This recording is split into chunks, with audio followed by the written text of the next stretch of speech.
आदाब, नमस्ते। आप सबका खैर मकदम गपशप विद फिरदौस रफ़ी में। आज हम आपके सामने जिनके बारे में ज़िक्र कर रहे हैं उनका नाम पढ़ना पड़ेगा। बदरुद्दीन जमालुद्दीन क़ाज़ी साहब, जो इंदौर से थे। अब आप सोचते रह जाएंगे कि हम किसके बारे में बात कर रहे हैं। बदरुद्दीन जमालुद्दीन क़ाज़ी साहब, इंदौर के। ज़रा सा सोच लीजिए, शायद आपके सर में दर्द हो और आप जब भी तेल मालिश करवाने चले जाएं। खैर, हम आप सबका ज़्यादा वक्त ना लेते हुए बतलाना चाहते हैं, ये थे हमारे the legend, the actor, the star actor comedian, जिनका नाम था जॉनी वॉकर साहब। टकराए या दिल डूबा जाए, आजा प्यारे पास हमारे इंडियन हिंदी सिनेमा को उन्होंने जो कॉमेडी के ऐसे किरदार अदा किए फिल्मों में, आज हमें बहुत खुशी है उनके बारे में हम बात कर रहे हैं। लेकिन अगर हम ज़्यादा बात करेंगे तो आपका भी सर चकराने लगेगा। तो हमारी बड़ी खुशकिस्मती है कि आज उनके ही सबसे छोटे साहबजादे, जो ख़ुद बज़ाते ख़ुद एक एक्टर हैं, फ़िल्मों में सीरियल में काम करते हैं, जिनका नाम है नासिर ख़ान, आज वो हमारे प्लेटफॉर्म पे आए हैं। हम चाहते हैं आप लोग सब उनको देखें और हम आपका उनसे तारुफ़ करते हैं। नासिर भाई आदाब, बहुत बहुत शुक्रिया, आप तशरीफ़ लाए। Thank you so much. Thank you so much कि आपने मुझे बुलाया, मुझे याद किया। मैंने थोड़ा टाइम लगाया आने के लिए, नहीं, पर मैं आ गया। Thank you. अच्छा नासिर भाई, हमने जैसे कि आपके वालिद साहब जॉनी वॉकर साहब, वो माने जाते हैं कि he is one of the biggest comedian legend in हमारे हिंदी सिनेमा के। तो आज हमने उनके बारे में इतनी सारी बातें सुनी, चूँकि हमारे वालिद साहब से, डैडी से भी हमने बहुत सारी चीज़ें हमेशा सुनते थे, मुलाकात भी बहुत होती थी, आपकी फ़ैमिली से भी बहुत मुलाकात होती थी, आपकी वालदा से बहुत मुलाकात, आपकी खालाओं से, शकील आंटी से बहुत मुलाकात होती थी, Nasreen aunty and all that family background जो चलता है उस तरफ से। तो और जब हमारी शादी हुई तो हमने सुना आप लोगों के अंकल के और अब्बा के बहुत अच्छे दोस्ताना फैमिली रही, फैमिली की तरह साथ रहा। तो चूँकि आप सबसे छोटे हैं फैमिली में, राइट? जी। ओके। तो आप कितने भाई बहन हैं? हम 6 हैं, 3 बहनें 3 भाई। और आप सबसे छोटे। और आपने चूज़ किया इंडस्ट्री में आना? क्योंकि बाकी 5 से सबसे ज़्यादा गुड लुकिंग और टैलेंटेड मैं ही हूँ। नहीं, वो तो बात सही है कि आप टैलेंटेड है माशाल्लाह, डेफिनेटली। आपको जब अंकल से जोड़ा जाता है कई मरतबा कि वो इतनी बेहतरीन कॉमेडी करते थे, उनके लिए इतनी सारी बातें मशहूर है कि वो पहले इंडियन कॉमेडियन एक्टर थे जिन्होंने मैनेजर रखा अपने लिए, क्योंकि वो बहुत मसरूफ़ थे और वो पहले बंदे थे एक्टर थे जिनको मैनेजर की ज़रूरत पड़ी। तो ये बहुत बड़ी बात है कि उन्होंने ये सिलसिला शुरू किया मैनेजर्स रखने का, इतनी मसरूफ़ियत रही उनकी। और उनका तो कंपैरिजन कहीं हो ही नहीं सकता। नो डाउट और भी बहुत अच्छे कॉमेडियंस रहे हैं, मगर ये तो स्टार थे और जिन्होंने हिंदुस्तान की, हमारी हिंदी सिनेमा के अंदर कॉमेडी को कुछ अलग ही लेवल पे लेके चले गए। जैसे अब्बा के गाने हैं, ए दिल है मुश्किल जीना यहाँ, और तेल मालिश, आज तक वो चंपी के गाने आज चलते रहे। अभी यहाँ आने के पहले ही एक डैडी का गाना भी आया था, किसी का, ये फिल्म जस्ट अभी मैंने देखा, वो तो किसी ने वहाँ कमेंट किया कि ये गाना जो है ये मसूरी में शूट हुआ था, हमारे घर के सामने, किसी का दिल कहीं खो गया है, वो घोड़े पे गाना गा रहे हैं। मैं नाम याद करके बताऊंगा आपको। तो रोज़ कुछ ना कुछ डैडी के गाने मुझे इंस्टाग्राम पे कोई ना कोई शेयर करता रहता है, किसी चीज़ के साथ, किसी चीज़ के साथ। आज सुबह मैं देख रहा था, ए दिल है मुश्किल का किसी ने वो डाला, कहीं बिल्डिंग, कहीं ट्रामे, कहीं मोटर, कहीं मिलता है या सब कुछ, एक मिलता नहीं दिल। सिर्फ इतना ही पोर्शन किसी ने डाला था कि 19 CID आई थिंक 56 में आई थी जी। 56 से 2026 70 ईयर्स में मुंबई में कुछ चेंज नहीं हुआ। तो लोग जो यंग जनरेशन है वही कमेंट कर रहे थे कि जब 1956 में ऐसा था जी, तो सोचो अब क्या होगा। तो वो गाने जो हैं डैडी के, रफ़ी साहब के, आज भी बहुत ज़्यादा रेलेवेंट हैं, क्योंकि वो लिखावट वैसी थी, वो लिरिक्स वैसे थे, वो पोइट्री वैसी थी, उनमें एक मैसेज था, एक मीनिंग थी, जी एंड दैट्स वाई 70 साल के बाद भी जी मुंबई जैसे शहर के साथ वो गाना आज के बच्चे आइडेंटिफाई कर रहे हैं। आइडेंटिफाई कर रहे हैं, सही कहा आपने, बहुत सही। क्योंकि वो तेल मालिश के ऊपर जब गाना Yes. आता है तो अंकल का वो गाना गाया Yes. जाता है, चंपी तेल मालिश। Yes. उस पे एड्स भी कितने आ बन रहे हैं, कितने बनते हैं, उस धुन पे बनती है, कितने सारे बनते हैं। वही जो जितने भी ऑयल कंपनीज हैं, एंड जितने भी लोगों से मिलो सब बोलते हैं हम छोटे थे तो हमारे जब मदर या फादर या मेरी दादी सर में तेल डाला करती थी तो वही चंपी तेल मालिश गाना गाया करते थे। सो वही चीज़ें, दे these things have become a part of history, they've become a part of हमारी जो कंट्री उसका एक हिस्सा बन चुकी है ये चीज़ें।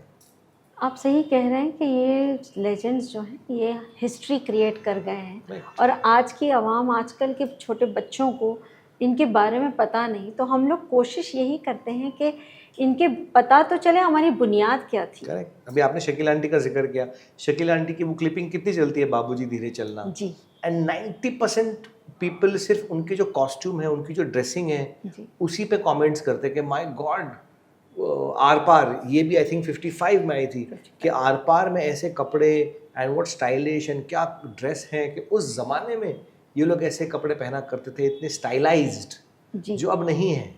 जी आजकल तो कपड़े ही नहीं है, स्टाइल तो बहुत दूर की बात है, सही यू नो। तो आज भी वो बाबूजी धीरे चलना का वो जो हम्म। क्लिप है शकील आंटी का, जी। सोशल मीडिया पे आज भी वायरल ही चल ही रहा है, और उनके रीमेक्स आज भी चल ही रहे चलते रहता हैं, है। वही Right, चल। right, right. आपको आपके डैडी के साथ की कुछ यादें ऐसी हों कि आपको लगा हो कि आपने जैसे अंकल रफ़ी साहब के साथ और अंकल के साथ आपने कुछ ऐसा वक्त, आप कुछ याद है? You know, to tell you honestly, ऐसा कुछ याद नहीं है, बिकॉज वो एक तो घर में वो फादर ही थे, वो जी। कभी जॉनी वॉकर नहीं थे, बहुत सिंपल थे, बहुत खामोश थे, बहुत अपने में रहते थे, बट उनकी जो फिलॉसफीज़ थी, उनकी जो बातें थी, ऐसा नहीं कि कभी बैठ के उन्होंने सिखाया या बताया कि बेटा सुन ऐसे करना है वैसे करना है, कभी नहीं किया। उन्होंने दूसरों को कभी नसीहत दी, या कोई बाहर से आया उनको कुछ नसीहत दी तो हमने सुना है। फिर जैसे जैसे ज़िंदगी में आप बढ़ते हो तो वो नसीहत आपको याद आती है, जी फिर आप उस पर अमल करने की कोशिश करते हो, रियलाइज़ करते हो कि नहीं ये सही है, जी यू नो। तो लाइक आई सेड, वो सिंपल थे, उनकी सिंपलिसिटी थी।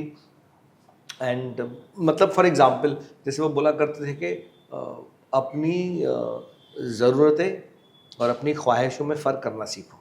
अच्छा अपनी ज़रूरतें और ज़रूर। अपनी ख्वाहिशों में फ़र्क करना सीखो, क्योंकि बहुत सारे लोग अपनी ख्वाहिशें पूरे करने के चक्कर में अपनी ज़रूरतें भी पूरी नहीं कर पाते। वाह वाह वाह। सो आपकी लिमिटेशंस क्या है, इतनी है ना। ट्रू। ख्वाहिश तो सबकी होती है कि भाई मेरे पास भी ये हो, मेरे पास भी वो, बट उसके पीछे उतना मत भागो कि कल को आपका जो खाना पीना है, आपको जो दाल रोटी है वही बंद हो जाए उस चक्कर में। पहले ये तो कंप्लीट करो, ज़रूरतें ज़्यादा ज़रूरी हैं ख्वाहिश पहले वो कंप्लीट तो करो। ज़रूरत, एक बार आपकी ज़रूरतें फिक्स हो गई, जी फिर आप भागो ना उन चीज़ों के पीछे। लोग पहले से ही भागना शुरू करते हैं, और आप मतलब पिछले 20-25 साल से अगर आप देखोगे, मैं खासकर हमारी इंडस्ट्री की बात कर रहा हूँ, बिकॉज मुझे इसके बारे में ज़्यादा पता है, बट आई एम श्योर लोगों के साथ भी हुआ है। बड़ा सा घर ले लिया, बड़ी सी गाड़ी ले ली, एक स्टेटस ले लिया, उसका EMI चल रहा है 50,000 60,000, तो आप 10 साल उस 50,000 को भरने के लिए काम कर रहे हो। सही कहा आपने। यू नो, अगर आपका बजट 10 लाख का है, 10 लाख की गाड़ी लो ना। नहीं, 10 लाख डाउन पेमेंट लेके मैं 50 लाख की गाड़ी लूँगा, फिर 40 लाख का आपने लोन चढ़ा लिया, तो ज़रूरत आपकी क्या थी? आप अपनी ज़रूरत को भूल के आप लग्जरी में चले गए, आप ख्वाहिश में चले गए। फिर आप वो 50,000 के लिए आपको फिर मरना पड़ता है हर महीने भरने के लिए। आपकी सारी मेहनत की कमाई उसमें चली जाती है। सही कहा आपने, बिल्कुल। आपको अपने वालिद साहब के साथ आपने उस ज़माने में ख्वाहिश रखी थी कि आपको एक्टिंग करनी है क्या, या आपने बाद में आपको ऐसा लगा कि आपको कुछ करना है? कीड़ा तो बचपन से था। ठीक है, समझ गई। ओके, तो एंड मैंने जब उनसे कहा कि मुझे एक्टिंग करना है, तो उन्होंने कहा कि ठीक है करना है, ठीक है, लेकिन पहले एजुकेशन कंप्लीट करो। क्योंकि मैंने नहीं की वो एजुकेशन, तालीम हासिल नहीं की, क्योंकि वो मौका नहीं मिला, सिचुएशन वैसे थे कि छोटी सी 12-13 साल की उम्र में डैडी को काम करना पड़ा, तो उनको एजुकेशन नहीं मिली। अच्छा, बट एजुकेशन और नॉलेज में फ़र्क होता है। बहुत फर्क। वो एजुकेटेड नहीं थे, वो बहुत नॉलेजेबल थे, वाह, बहुत वाइज थे, तो उनको दुनिया की तालीम पता थी। वाह। तो फिर मैंने एजुकेशन कंप्लीट की and then when I came back I said मुझे ये करना है। ही सेड देखो भाई, मेरा फ़र्ज़ एज अ बाप ख़त्म हो गया। मैंने तुमको इस लायक बना लिया कि तुम 2 वक्त की रोटी कमा सकते हो नौकरी करके, अच्छा, बिकॉज तुम्हारे हाथ में डिग्री है, जी, 4 जगह अर्जी दोगे, कहीं से तुमको काम मिलेगा, सही, तुमको नौकरी मिलेगी, तुम अपनी ज़िंदगी अपने आप देखो। तो बाप का जो फ़र्ज़ होता है कि बच्चों को उस मकाम तक लेकर आए कि वो 2 पैसा कमा सके, जी, तो ना वो माँ बाप के मोहताज है, ना दुनिया में किसी और के मोहताज है। बेशक, बिल्कुल सही कहा आपने, एजुकेशन बहुत education. Important. And he said अब तुझे वो 2 वक्त की रोटी कैसे कमाना है, वो तेरा डिसीजन है। अच्छा, एक्टिंग करना है, एक्टिंग कर। Computer aided designing and drafting में तेरे पास डिग्री है एज अ कैड ऑपरेटर, तुझे वो करना है, वो कर। और पढ़ के 2 साल और पढ़ के आगे आर्किटेक्ट बनना है, वो कर। इंजीनियरिंग करनी है, क्या करना है, ग्राफिक डिज़ाइनिंग करना है, तुझे जो करना है तू कर। वाह वाह वाह, क्या बात है। मगर आपने एक्टिंग चूज़ करी। हाँ, एंड देन ही सेड मैं किसी को बोलूँगा नहीं अच्छा, कि तू जॉनी वॉकर के बेटा है, ना मैं किसी को फ़ोन करूँगा। तो आई सेड मैं भी नहीं चाहता कि आप किसी को फ़ोन करो या किसी, मैं अपने आप से करके देखना चाहता हूँ। एंड ही सेड कि मैं इसको नेगेटिव में मत लेना, क्योंकि हमारी इंडस्ट्री ऐसी है जी, कि ना कोई बोलेगा नहीं और काम कोई देगा नहीं। बहुत सही कहा, ना कोई कहेगा नहीं और काम कोई देगा नहीं। सब करेगा ना, सही, हो जाएगा ना अगली पिक्चर में, सही, बट वो अगली फिल्म, वो अगला मौका, nobody will tell you to your face कि सॉरी फिरदौस रफ़ी, मैं तुम्हारे साथ काम नहीं करूँगा। सही कह रहे हैं आप, आई एग्री टू दैट। देविड, अरे फिरदौसी करेंगे ना, अरे क्यों नहीं करेंगे फिरदौसी, डेफिनेटली करेंगे। हाँ, बट ये वाला भी मेरा थोड़ा हो चुका है, आप 6 महीने के बाद कांटेक्ट करो ना, आपको लग रहा है यार वाह हाँ, यार। कह दिया, एंड ही ऑलवेज से कि तू जॉनी वॉकर का नाम लेगा तो हर कोई दरवाज़ा तेरे लिए खुलेगा, चाय पिलाएगा, बिस्किट खिलाएगा, सही, लेकिन काम तुझे अपने दम पे मिलेगा। तो अगर तू वो दरवाज़ा अपने दम पे खोलेगा ना, तो डेफिनेटली तुझे काम मिलेगा।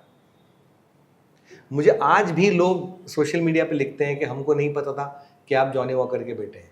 मेरे लिए वो सबसे बड़ा कॉम्प्लीमेंट है। वाह, नॉट कि मुझे उस बात का फ़ख्र है या गर्व है या प्राइड है या ईगो है, नहीं, बट मुझे पता है कि उस बात से डैडी को कितनी खुशी मिलती होगी। सही कहा आपने अपने बल पे किया सब। मुझे भी इंडस्ट्री में 25-28 साल हो गए हैं, अरे माशाल्लाह, राइट। आज भी लोगों को नहीं पता कि मैं जॉनी वॉकर का बेटा हूँ, बहुत सारे लोगों को नहीं पता कि मैं जॉनी वॉकर का बेटा हूँ। आपने अपने बल पे इतना नाम कमाया कि आपको फादर नेम की जरूरत नहीं पड़ी। अब मैं पिछले कुछ सालों से I have been open, open and I've been, and it's not I've been hiding it, but I'm enjoying it. Okay, I'm enjoying it, you know. Ji.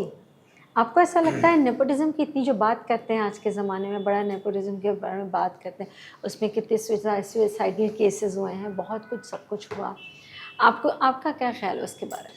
See, मेरा ये नेपोटिज्म सिर्फ एक वर्ड है, जैसे ये मोबाइल फ़ोन है, ये chair है, ये एक विंड क्या ड्रीम कैचर है, वो एक फिश है, ये गिटार है, इट इज़ अ वर्ड। हर चीज़ को हम एक वर्ड देते हैं, एक डिक्शनरी होती है जी। कि भाई जो बाप अपने बेटे के लिए, दैट इज़ नेपोटिज्म। अभी हमारे इंडिया में अगर आप देखेंगे, आप यहीं बाहर देख लो, आपको सारी दुकानें 90% एंड सन्स मिलेंगी। हमारी जितने भी बिजनेसेस है सब सरनेम पे ही चलते हैं। True. तो एंड एवरी फादर वांट्स कि अपने बेटे के लिए या अपनी बेटी के लिए वो कुछ अच्छा करे। ऐसा कोई माँ बाप नहीं है दुनिया में जो अपने बच्चों के लिए, अपने औलाद के लिए कुछ करना नहीं चाहता। सही कहा। सारे माँ बाप करना चाहते हैं। बात ये होती है कि क्या व्हाट बच्चे को क्या करना है या माँ बाप को क्या करना। डॉक्टर का बेटा या बेटी 90% डॉक्टर ही होते हैं। मेरे फादर डॉक्टर थे, मेरे ग्रैंडफादर डॉक्टर थे, मेरी ग्रैंडमदर डॉक्टर थी। आप डॉक्टरों को देखो तो वो नेपोटिज्म नहीं है क्या? है ना, क्योंकि वही नेपोटिज्म है ना। बच्चा वही सीखेगा जो घर में उसने देखा है बचपन से। जी। उसका भी रुझाव या उसकी भी चाह वही होगी, यार मम्मी ये कर रहे हैं, पापा ये कर रहे हैं, मैं भी ये करना चाहूँगा। सो आई डोंट थिंक कि उसमें कुछ गलत है या कुछ रॉन्ग है। मेरा सिर्फ ये कि ये एक वर्ड है नेपोटिज्म, कल को कुछ और वर्ड होता डेपोटिज्म, तो हम डेपोटिज्म में बात करते हैं, उसको वर्ड नेपोटिज्म मिला है, जी। So people are talking. So it is not, I don't get into this. उसमें सिर्फ ये है कि जो लोग बाहर से आते हैं, जो इंडस्ट्री में नहीं पैदा हुए हैं या जिनको इंडस्ट्री के बारे में इतना नहीं पता, उनका ज़्यादा क्या होता है, एक फॉल्स होप होता है कि यार एक ग्लैमर है, एक लाइफ है, एक लाइफस्टाइल है, ऐसा है वैसा है, मैं भी ये करूँगा, मैं भी वही करूँगी। जब वो आते हैं और रियलिटी जब उनको हिट होती है ना, जी, भाई पापड़ बेलने पड़ते हैं, सही कहा। धक्के खाने पड़ते हैं, एड़ियाँ घिसनी पड़ती है। हिट हो तो अच्छे है, फ्लॉप तो फिर गए। सही कहा। तो वो जो फेलियर है, वो जो गालियाँ हैं, वो जो चीज़ें हैं, लोग बोलते हैं, मुंह पे बोलते हैं, सोशल मीडिया पे बोलते हैं, और आजकल सोशल मीडिया पे कितना बोलते हैं, सही कहा। मोटे हो गए हो, काले लग रहे हो, बुढ़ा दिख रहा है, ये बुढ़े, ये वो, औरतों को जो चीज़ें बोलते हैं, तो you have to face that, you have to, I agree to that. बहुत सही कह रहे हैं आप, यू नो। ये बात तो बहुत सही उसमें है। Nepotism and all this is just a word, it's just a word that has been coined. वो डिक्शनरी में है वो वर्ड, उसको लोगों ने यूज़ किया है। एंड आज अगर आप देखोगे बड़े बड़ी इंडस्ट्रीज़, हमारे कंट्री में कौन सी बड़ी इंडस्ट्रीज़ हैं, कौन है बिजनेसमैन? अंबानीज है, टाटा है, अडानीज, बिरला है, ये True. सब सरनेम ही तो है। सही है कहा आपने। There all surnames of families. True. And वही है, फादर ने बेटे को, बेटे ने अपने बेटे को। थोड़ी ना आप देखोगे कि रिलायंस कंपनी कोई राजीव सक्सेना चला रहा है, सही, Anant Ambani will only run it, no? True, it is him, his brother, it is the family only run it, because Dhirubhai Ambani ने वो किया है, अपने बच्चों के लिए किया है ना, सही, उन बच्चों ने अब इस देश के लिए किया है, दैट्स अ डिफरेंट स्टोरी। जी, but it was started out with that, and उनकी भी एक अलग स्ट्रगल रही है ना, वो बात सही है। कहाँ से आके, कहाँ से स्ट्रगल करके वो नाम कमाना, वो पैसा कमाना, वो चीज़ें कमाना, चाहे हम टाटाज में चले जाएं, in those history and history of those people, how they started out. But ये है कि वो क्रिटिसाइज करने के लिए नेपोटिज्म का एक नाम दे दिया है कि भैया इसके बच्चे को ले लिया, उसके बच्चे को ले लिया, हम आउटसाइडर्स हैं, हमको नहीं लिया। उसमें कोई बुराई नहीं है, मुझे सही, लगता है कि बुराई, I don't because think so. आज अगर जब हम फिल्म बनाते हैं तो फ्री में नहीं बनती है। सही, आज हम ये छोटा सा पॉडकास्ट कर रहे हैं, फ्री में नहीं हो रहा है। जी। एक स्टूडियो है, उसके हायरिंग है, कैमरा है, ये है, लाइटें हैं, everything is paid for, true, correct? जी, एक रेवेन्यू जाता है जी। उस चीज़ को बनाने के लिए। तो जो आदमी पैसा डाल रहा है वो ये सोचेगा ना कि भाई मेरा पैसा वापस तो आए। वो पैसा निकालने के लिए, आज कोई प्रोडक्ट है, जैसे हम फ़ोन यूज़ करते हैं, they will not use bad things in the phone ना, they will use good things in the phone, True. And they will say कि भाई ये हमने फलाना कंपनी से लिया है, वो हमने द बेस्ट से लिया है, जी, ताकि उनका प्रोडक्ट बिके। जी, हमारी भी एक इंडस्ट्री है, हाँ, हमारी एक क्रिएटिव इंडस्ट्री है। जी, तो क्रिएटिविटी को भी आपको रखना है, उस बिजनेस को भी आपको रखना है, सही है, तो बैलेंस वो करना है। बैलेंस करने के लिए सही, अगर आप किसी एक स्टार के बेटे को या बेटी को देखा, पीपल से करण जौहर वो एक्टरों के बच्चों को लेता है, क्या प्रॉब्लम है? वो पैसा लगा रहा है ना सही उस है, चीज़ में, मौका दे रहा है, और क्या बात है, बेशक, देसे ना it's show business. I agree. मैं अलग तरीके से बोलता हूँ, हम समझ गए, I say show business. True, I agree to that. आप बिजनेस को दिखाओ, टिकट सेल्स है ना, सबको पैसा बनाना है, सही है, everybody wants to make money. जब से सिनेमा शुरू हुआ है, जब से चीज़ें, तो वही है। तो अगर आप किसी को लेके, अगर वो आप सक्सेस उसमें बनाते हो, 4 पैसे बनाते हो, तो उसमें कोई प्रॉब्लम Why नहीं है। not? प्रॉब्लम कहाँ आती है, मैं आपको बोलता हूँ, कहिए, प्रॉब्लम वहाँ आती है जब आप कभी कभी नॉन टैलेंटेड लोगों को, because they come from a background, budget, talented लोगों के ऊपर रखते हो। सही कहा आपने, ये बात सही कही आप। वो चीज़ मेरे लिए गलत है कि नहीं भाई, अगर आप उस पोजीशन में हो ना, जब आप उस पोजीशन में हो कि आप कर सकते हो, तो जो टैलेंटेड है उनको मौका दो ना। अगर वो उसका बेटा बेटी टैलेंटेड है, दे आर गुड, फाइन, जी, बट अगर नहीं है, तो आप एक टैलेंटेड, एक इंट्रोड्यूस कर लो न्यू टैलेंट को, सही कहा आपने, बिकॉज बहुत सारा टैलेंट है बाहर, बहुत है, और आज सोशल मीडिया से देखो, एक इधर ही कैसे कैसे लेट लेट के शूटिंग हो रही है, ये देखो नहीं है, अलग टैलेंट है। तो टैलेंट सब जगह है, true, and because of social media हमको देखने को मिल रहा है। सिंगर्स कितने सारे हैं, कितने सारे लड़के लड़कियां छोटे छोटे गांव में क्या गाते हैं, क्या आवाज़ें हैं। बहुत हैं बेपनाह।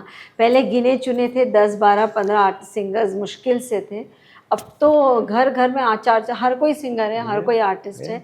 एंड हमारे ख्याल से ये OTT प्लेटफॉर्म जब से शुरू हुआ है, इसने आर्टिस्टों को एक कहते हैं ना, एक रास्ता दे दिया है। जो बाहर से आते हैं उनके लिए एक बहुत बड़ी बात है कि सिर्फ हमें बड़े सिनेमा में ही नहीं, टीवी में ही नहीं, हमें OTT पे भी हर उसके अंदर मौका मिलता है। That's a very good thing. OTT level जो है, मैं honestly। जितने भी नए लोग होते हैं जो बाहर से आते हैं, मैं उनको एक ही चीज़ बोलता हूँ कि बहुत मेहनत है भाई, हाँ, ग्लैमरस बहुत ज़्यादा मेहनत है। सिर्फ इस चीज़ में मत पढ़ो कि ग्लैमर होगा, मेरे पीछे लोग भागेंगे, मेरी सिक्योरिटी होगी, मेरे ये होगा, पागल हो जाएंगे लोग। वहाँ तक पहुँचने के लिए जूते किसने जो पड़ते हैं। जद्दोजहद है, जो मेहनत है, वो बहुत ज़्यादा है। बहुत। उसके लिए आप तैयार रहो, सही क्योंकि जब कहा। वो नहीं मिलता ना, तो आपको लगता है कि यार Fail ऐसे हो कैसे हो गया। And I tell you know one more thing, कि जब इंडस्ट्री के बच्चे होते हैं, जी, ओके, और जो नॉन इंडस्ट्री के बच्चे होते हैं, जब इंडस्ट्री के बच्चे उतने सक्सेसफुल नहीं होते जितने उनके माँ बाप हैं, जी, उसका जो इम्पैक्ट है ना, सही कहा वो आपने। बहुत ज़्यादा होता है, फ्रस्ट्रेशन, सही कहा। बहुत ज़्यादा होता है। जो इंडस्ट्री से नहीं है, जब वो फेल होते हैं, उन पे भी इम्पैक्ट होता है, बट दिलासा भी होता है। वो सही यहाँ कहा। कोई दिलासा नहीं होता, और इम्पैक्ट, क्योंकि यहाँ पे इम्पैक्ट सिर्फ बच्चों पे नहीं होता, पेरेंट्स पे भी होता है। सही कहा आपने, ये बात तो बहुत सही। I agree to that. And कोई भी माँ बाप, कोई भी, एनीबडी हुज वाचिंग, जितने भी माँ बाप है, कोई अपने बच्चों को फेल होना नहीं देख सकता, नहीं देख पाता, कोई भी पेरेंट्स, सही कहा वो तो किसी भी आपने। फील्ड में। सही। सो अब आप उसको यहाँ से लो, हमारी इंडस्ट्री से लो, कि जब एक बहुत सक्सेसफुल पेरेंट है और उनके बच्चे उतने सक्सेसफुल नहीं हैं, तो उन पे क्या बीतती होगी। सही।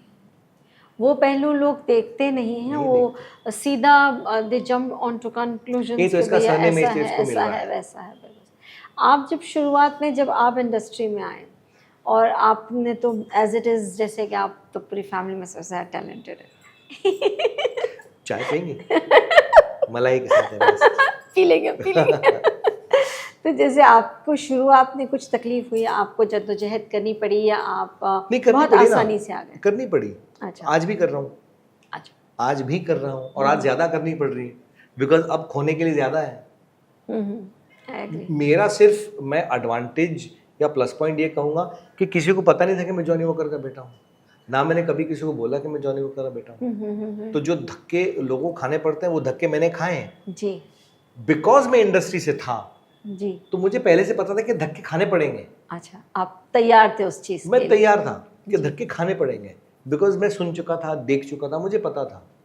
एंड डैडी का भी ऐसा था ना कि बेटा मैं सिर्फ तेरा बाप हूँ, आई एम योर फादर, मैं खुदा नहीं हूँ कि मैं तेरी किस्मत बना दूंगा, वो तुझे खुद से बनानी है।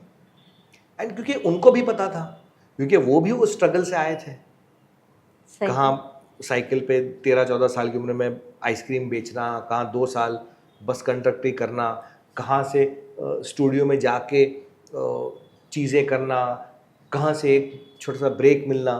पहले भी उन्होंने फिल्में की, छोटी छोटी फिल्में, छोटे छोटे रोल, बैठे हुए as a crowd, as a junior artist, फिर इतना नाम कमाना। सो इवन ही न्यू ना कि मुझे मिला, जी, अगर इसको नहीं मिला तो सही। तो पहले से उन्होंने वो चीज़ें क्रॉस कर दी थी। उनको बलराज साहनी साहब ने इंट्रोड्यूस जी। किया था, दैट्स राइट? जी, टू गुरुदत्त साहब। टू गुरुदत्त साहब। Yeah. और गुरुदत्त साहब की जितनी फिल्में थी उन सब में यस, जॉनी वॉकर साहब। बिकॉज रिलेशनशिप ऐसा हो गया था ना। हाँ, बोलते थे ना कि अगर कोई डायरेक्टर है और तेरा दोस्त है और तू उसकी पिक्चर में नहीं है तो तू उसका दोस्त नहीं है। ओह, ऐसा जैसे ऐसा कहा जाता था। ओह हो, वो दोस्ती है, सही कहा। वही दोस्त होती है ना। वही दोस्ती है, बिल्कुल सही कहा आपने। और ये भी सुना गया है कि फाइनेंसर्स उस ज़माने में कहते थे कि अगर जॉनी वॉकर साहब हैं, या एक गाने के लिए ही सही, अगर वो हैं तो हम फाइनेंस करेंगे। करेक्ट। ये उस उरूज पे और उस शबाब पे इतनी जद्दोजहद करके अंकल पहुँचे, एंड कितना आज तक उनका मतलब दे आर लेजेंड्स। Yes. हमारी आज के बच्चों को, आज की पीढ़ी को ये पता नहीं कि ये जो छोटे मोटे चुटकुले जो कर लेते हैं और जो लाफ्टर चैलेंज और ये सब कर लेते हैं, हकीकत में अपनी इंडियन सिनेमा में ये कॉमेडी लाया कौन? Yes. जो लेजेंड्स हैं उनके बारे में नहीं डैडी के पता। पहले भी थे, आगा साहब थे, याकूब साहब थे, जी, नूर मोहम्मद, जी। चार्ली वाज देयर, गोप, राधा किशन। ऐसा नहीं है कि डैडी के पहले इंडस्ट्री में कॉमेडियंस नहीं थे, बहुत अच्छे थे, डैडी से बेटर भी थे। बट जो स्टारडम डैडी को मिला ना, स्टारडम जो उनको मिला, बेशक जो उनके लिए खास गाने लिखे लिखे जाते जाते थे थे। जो उन पे पिक्चराइज See, हो, हीरो रफी की साहब है तरह। संग मोस्ट सॉन्ग्स फॉर डैडी। जी हाँ, जी क्या बोलते हैं ना, मैं जब तुलना करता हूँ ना, जी। तो मैं कैसे करता हूँ? कैसे? मैं कहता हूँ, अगर मैं आपसे पूछूं कि हमारे कंट्री के टॉप 4 मेल सिंगर्स के नाम बताओ आप।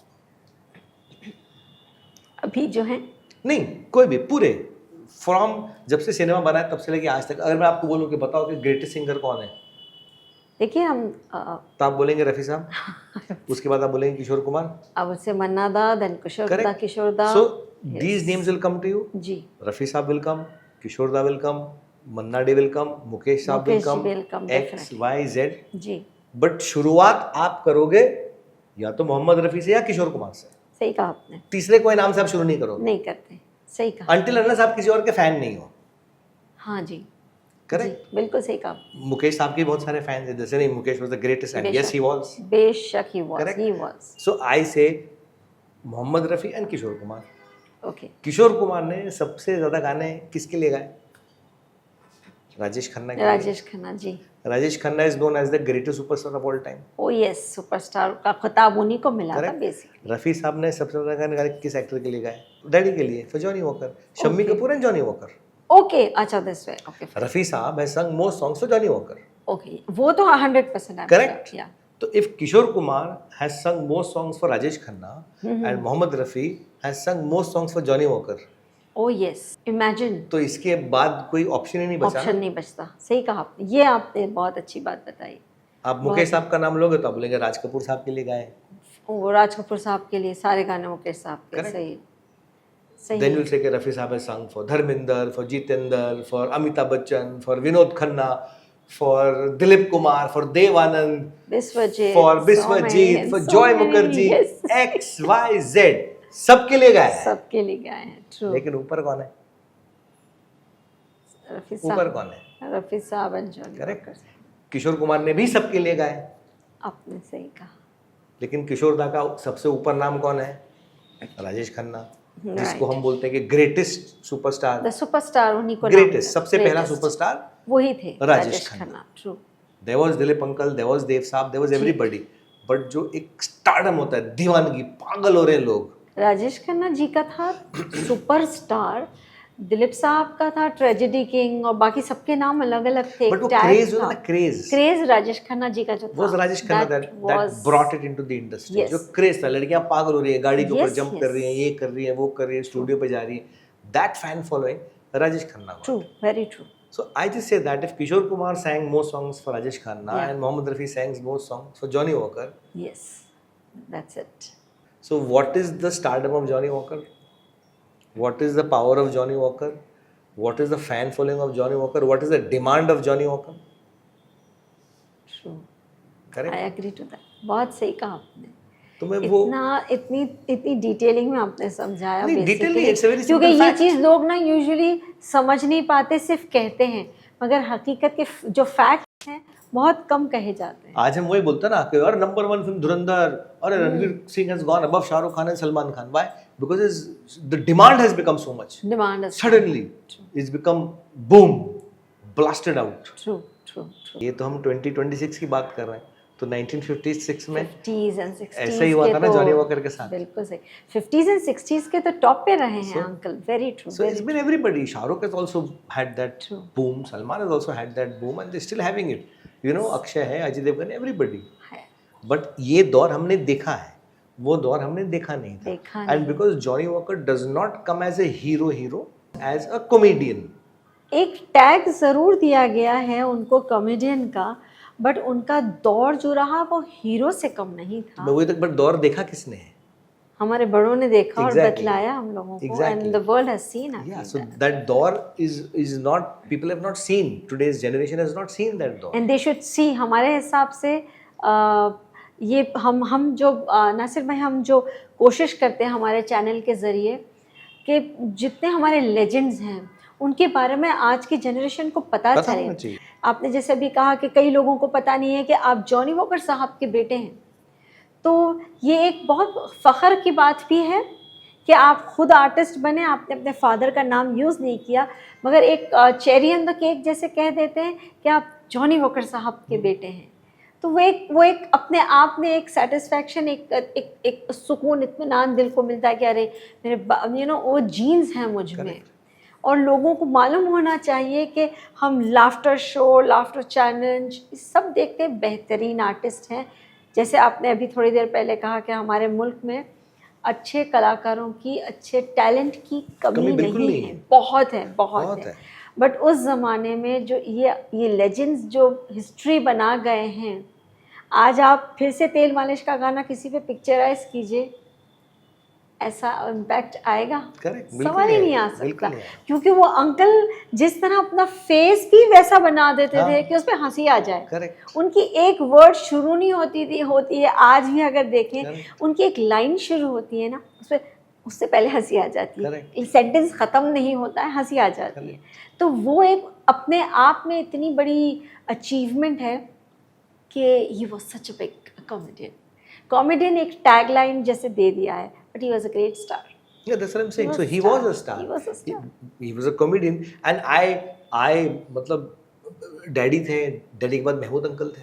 Oh yes, जी। You know, जो स्टारडम जो महमूद अंकल ने देखा है, जो स्टारडम जॉनी वॉकर ने देखा है, there is no third comedian who's seen that. No. Yes, there is Kader Khan. Yes, there is Jagdeep uncle. Yes, there is Johnny Lever bhai. There are so many. There's Rajpal now. There are so many. But the kind of stardom की that Johnny Walker saw and that Mahmood saw, ji. no other non-hero did not see it. And मैं इसमें फिर से एक example दूंगा। एक film आई थी 1959 में जिसका नाम था पैगाम। अच्छा। ओके, जिसके हीरो थे दिलीप कुमार और दूसरे हीरो थे राजकुमार साहब। अच्छा। ओके, अब दिलीप कुमार 1959 में was there, Rajkumar in 1959 was there. Ji. They were top stars. हम आज के जो रेनिंग सुपरस्टार्स हैं उनके मुकाबले में हम उनको रख सकते हैं उस जमाने के। जी। उस पैगाम में जॉनी वॉकर भी थे। अच्छा। ओहो। ओके, और उस पैगाम में जॉनी वॉकर के 3 सोलो गाने थे। इमेजिन, आप सोचिए, 1 नहीं, 2 नहीं, 3 सोलो गाने, ना जिसमें दिलीप कुमार है, ना जिसमें राजकुमार है, सिर्फ जॉनी वॉकर अकेले गाना गा रहा है। 3 गाने उस फिल्म में। ओह, क्या बात है। कौन सा नॉन हीरो आज की तारीख में सही। एक सुपरस्टार की, 2 सुपरस्टार्स की फिल्म में, हाँ, मतलब करण अर्जुन आप पकड़ लो, सही कहा आपने, सोलो गाना गा रहे हैं, और एक जो हीरो नहीं है हाँ, उसके 3 सोलो गाने। बहुत बड़ी बात है। उसमें ना सलमान है ना शाहरुख है, वो एक्टर अपना 3 अकेले गाने गा रहा है। क्या बात है। यही बात के लिए वो बहुत फेमस रहे हैं। Exactly. He was very famous कि उनके लिए ख़ास गाने लिखे जाते थे और पिक्चरों में डिमांड होती थी कि जॉनी वॉकर साहब को लेना है, उनके लिए गाना बनाना है। चाहे बड़े बड़े सुपरस्टार्स हों, उसके अंदर आर्टिस्ट होते थे, नो डाउट, खैर बेहतरीन आर्टिस्ट हुआ करते थे, मगर अंकल के नाम पे जो गाना होता था वो अलग ही होता, और बेसिकली वो हिट हुआ करता, वो हिट हो जाता था। एंड वो सारे क्यों हिट होता था? वो एक्टर ऐसे थे, वो जिस तरह नहीं, बिकॉज रफ़ी साहब ने उन गानों को गाया वैसे था, गाया उनकी तरह। I will speak on this also